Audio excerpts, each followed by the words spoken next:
Bienvenidos a nuestra edición de Notidiario para el día de hoy.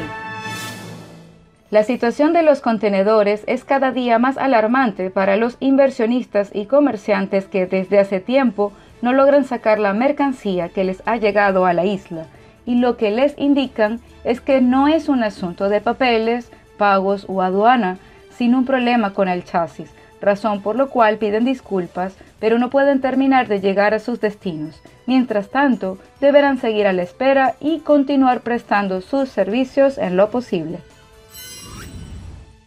Continuando con el estudio y análisis de crímenes de alto impacto en el periodo del 4 al 10 de abril del 2022, llamó mucho la atención que entre las cifras reportadas en ese tiempo se encuentran 3 carros robados, un atraco, 11 asaltos a casas, 4 a negocios y 5 a vehículos, pero alarmantemente 12 fueron los casos de violencia relacional, la mayoría a principios de semana en horas de madrugada. La meta del gobierno es lograr cobrar al menos el 90% de lo registrado entre los impuestos OB, LB y WB, es lo que indicó el ministro de Finanzas, enfatizando la intención de que los mismos sean pagados a tiempo, sobre todo en los casos de los que se encuentran dentro de los grupos llamados Top 200, cuyo porcentaje cubre casi el 50% de la totalidad de los impuestos en la isla.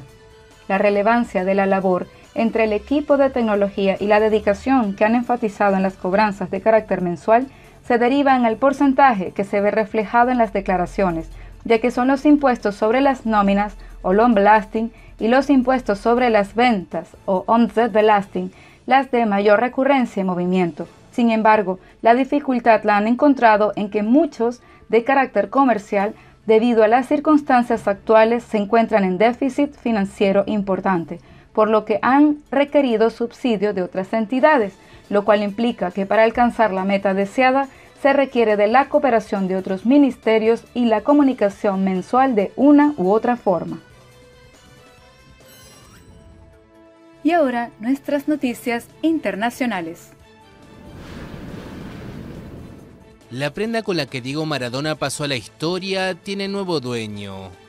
La camiseta que usó el astro argentino cuando marcó sus 2 goles a la selección inglesa en cuartos de final del Mundial de México 1986 fue vendida por casi $9.300.000 en una subasta organizada por la casa de remates Sotheby's.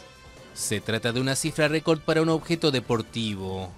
Desde el 20 de abril y hasta pocos minutos antes del cierre de la venta, solo se había recibido una oferta de unos $5.200.000, pero en los últimos minutos se desató la locura. Según fuentes argentinas, el mejor oferente procedería de Medio Oriente. La camiseta permaneció durante 35 años en manos del centrocampista inglés Steve Hodge, que la intercambió con el astro argentino al término del encuentro, como recordó en su autobiografía el propio Maradona, fallecido en 2020 a los 60 años.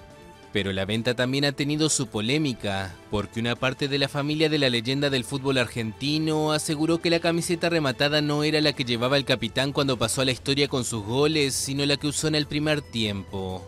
Esto pese a las garantías repetidas de Sotheby's.